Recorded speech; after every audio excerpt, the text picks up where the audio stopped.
Hi guys, and welcome back to the Brick Bin. My name is Dennis, and behind me is a project that I can't wait to talk to you guys about. But before I do, I want to talk about a couple things. Number one, you guys are so awesome and seriously blow me away between all of our new subscribers, all of the really nice comments that you guys are leaving. That really helps inspire us to create and motivate us to create new videos. And one of the main reasons I'm doing a project like what's behind me is because you guys inspire me to do such and make me really want to keep going and grow the channel. So for that, thank you. And then second, we had a question by Mandalorian Bricks 2.0, and he had asked if we use a phone camera or an actual camera, and the answer is both. So currently I'm filming on an iPhone 8 Plus, and that's 3 generations old, mind you, and I think it still has pretty decent quality. But the camera that we use is the Canon PowerShot SX740HS. This is a relatively inexpensive camera as far as real cameras go because they can get pricey really fast.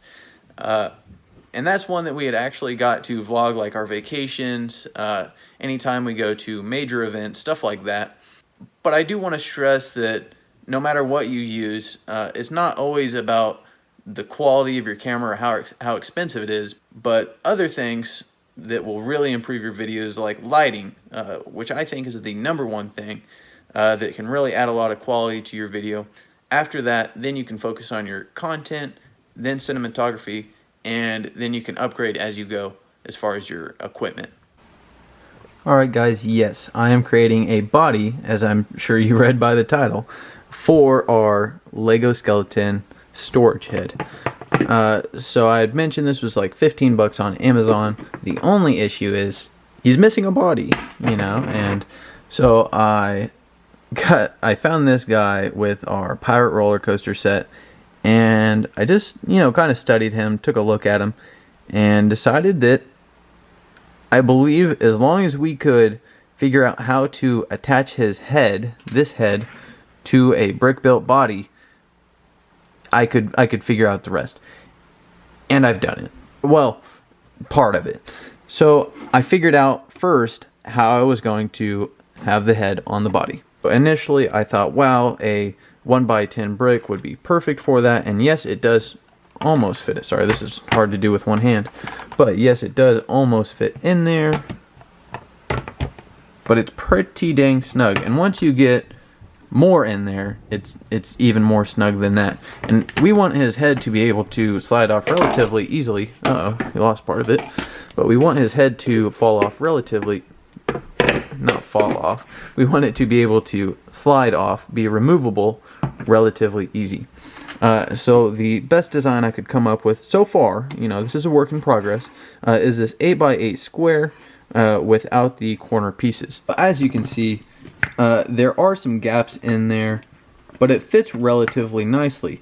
And the way it worked out, I'll be able to cover these studs where you can see this gap with the tiles, as you can see right there, and it should look just as flush as the shoulders on the real skeleton in the minifig scale.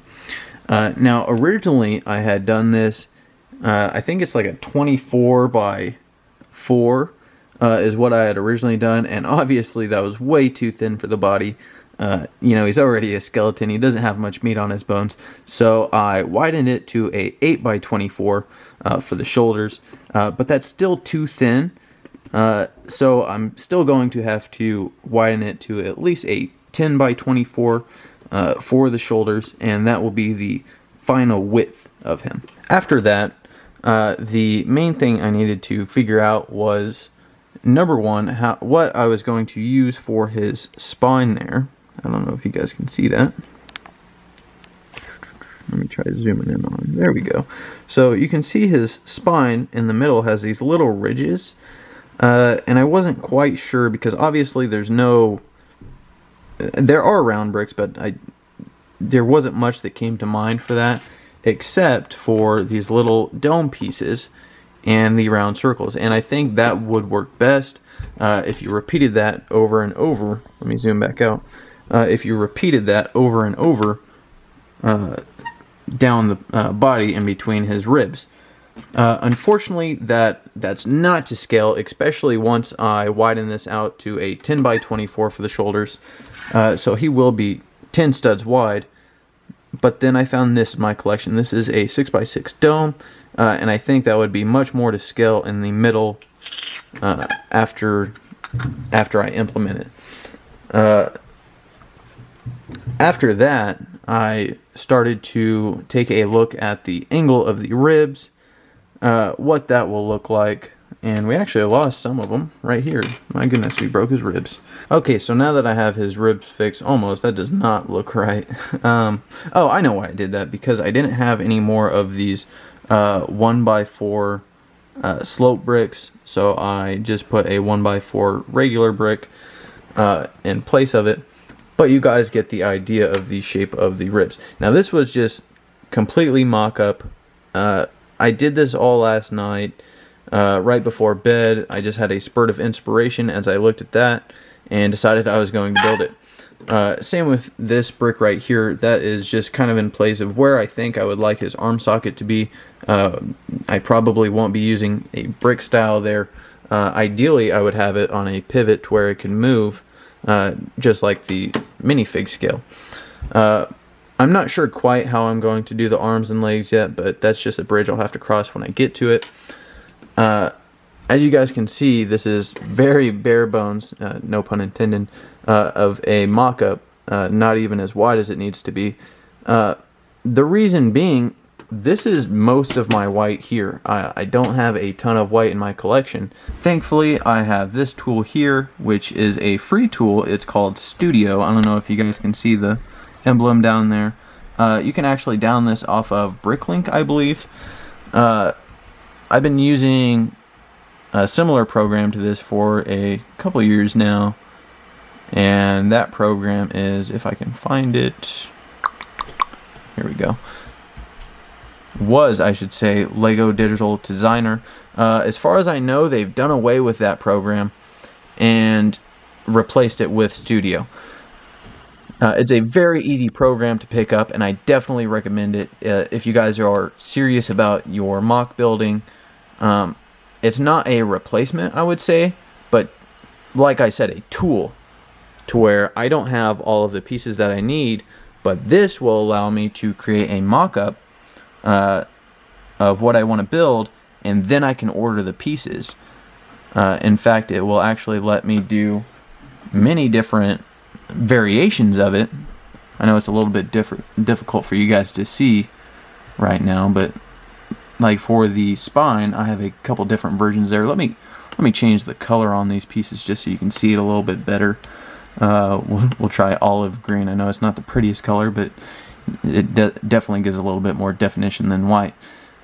But you can see a couple different ways I was experimenting with the spine. I think I will be going with the discs, the 6x6 discs. The only issue that I might be running into is the price point. I know these can get relatively expensive being over 10 cents a piece. But yeah, I just wanted to show you that I was using this program. Download it, play with it. It's very easy to pick up. I've had no training on this. Really, I haven't even looked at any videos, tutorials, etc. It's easy enough that I was able to pick it up with just my basic knowledge of computer systems. And let me mention again, this is a free program. I don't know if you guys can appreciate that because, you know, as far as design programs, many CAD programs are extremely expensive. So for a design software like this that gives you pretty much everything you'll ever need, many pieces that you might never even have to work with normally, it's a pretty crazy thing for free. So today I'll be working mostly on here, kind of speeding through, talking to you when I feel that I need to. And then if you guys have any questions about how I do certain things, what my process is, just leave questions in the comments below, and I would love to answer them for you.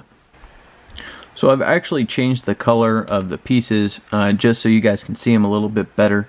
But you can actually see what I've done here is recreate the top where the head will go on, and you can see the pieces that I used in the original model are just kind of all mixed in there just to achieve that shape that I was going for, not necessarily focusing on a pattern or how you would actually build this if it were a set. But when I design it on here, that's when I can actually focus on that. So you can see I implement in 2x4 bricks instead of just a jumble of whatever bricks I have on hand. And then I have the 1x6s on the outside, and then I use a cross pattern for structural integrity as I go down.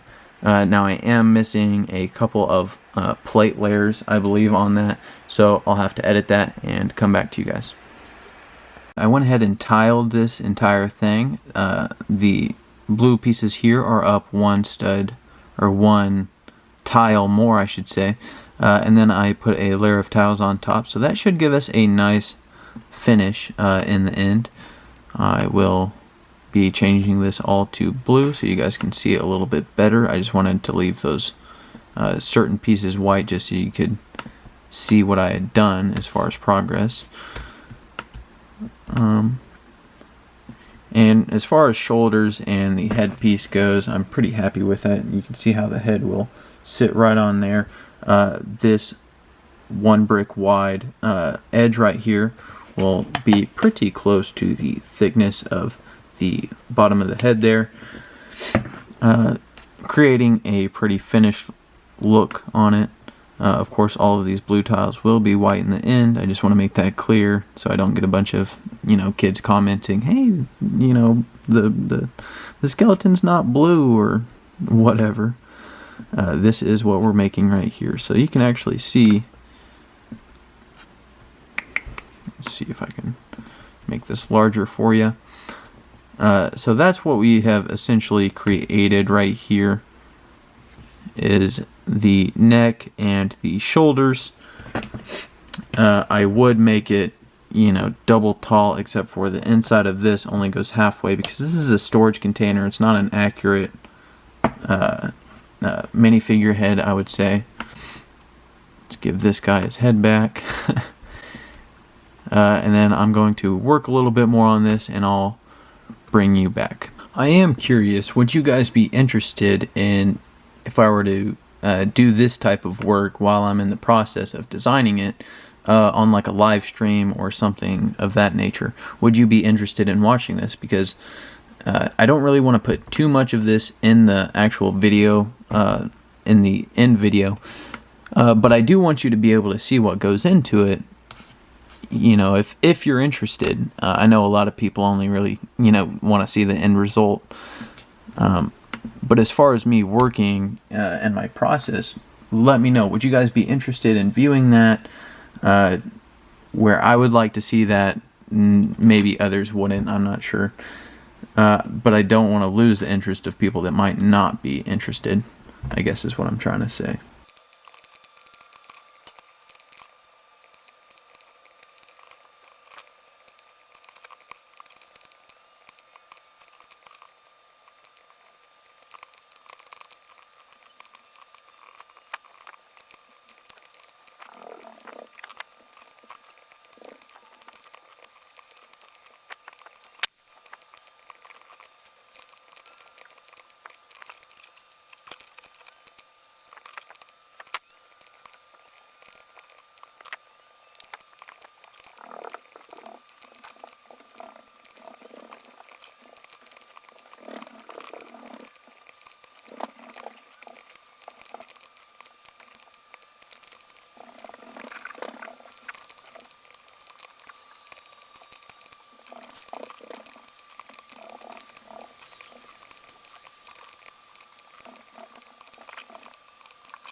Oh my goodness, guys, so I just did all of that work.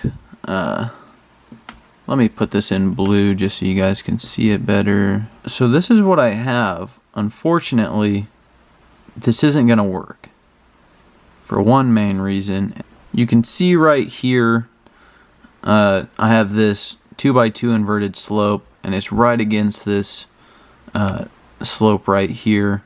And then on the back side of this slope, it just goes straight down.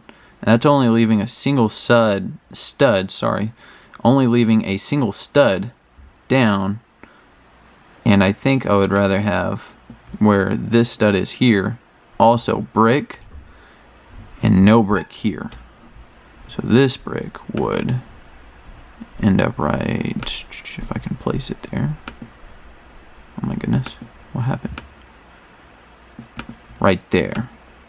And then that brick that I deleted from over here, I can actually put over here, have it go down. That way we have 2 studs wide there, and then down here we'll actually have 3 studs wide, just adding strength to the body, because not only do we want this relatively accurate, but we want it to hold up and be strong as well. So as you're moving it, it doesn't just fall apart on you. So I have a little bit more work to do.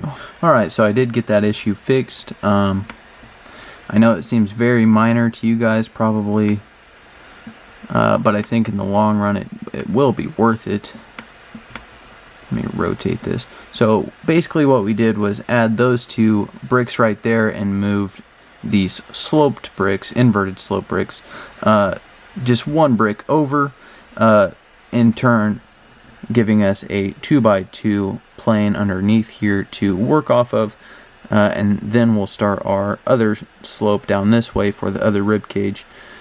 But I'm pretty happy with it, and overall I think it looks more accurate to the minifigure, being a little bit closer in on the bottom side, and more consistent throughout the rib cage. I just wanted to share this with you guys. I think these studs here, I don't want to leave them. I think tiling those over and removing this 6x6 circle round plate, I think removing this and just doing plates across will create a lot more finished look, and I just wanted to share that with you guys as I go along.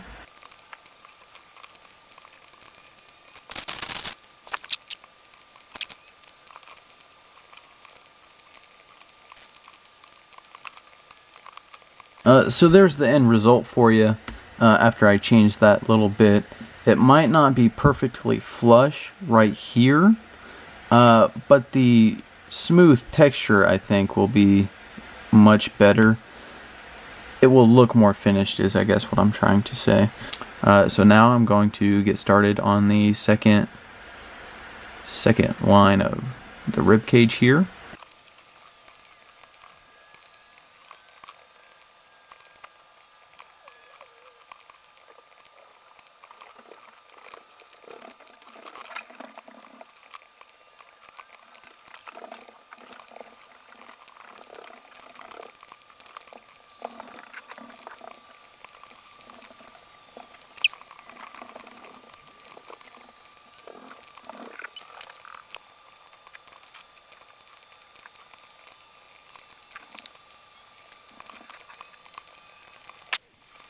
I mean, I'm pretty happy with how the sloping is, the angles.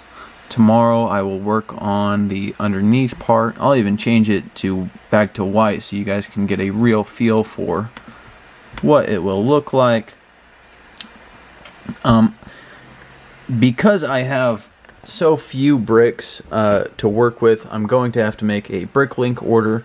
Meaning this might be a long-term project, not too long, of course, a couple weeks, because I want to get this done. I want to get this guy a body. Just let me know what you guys think.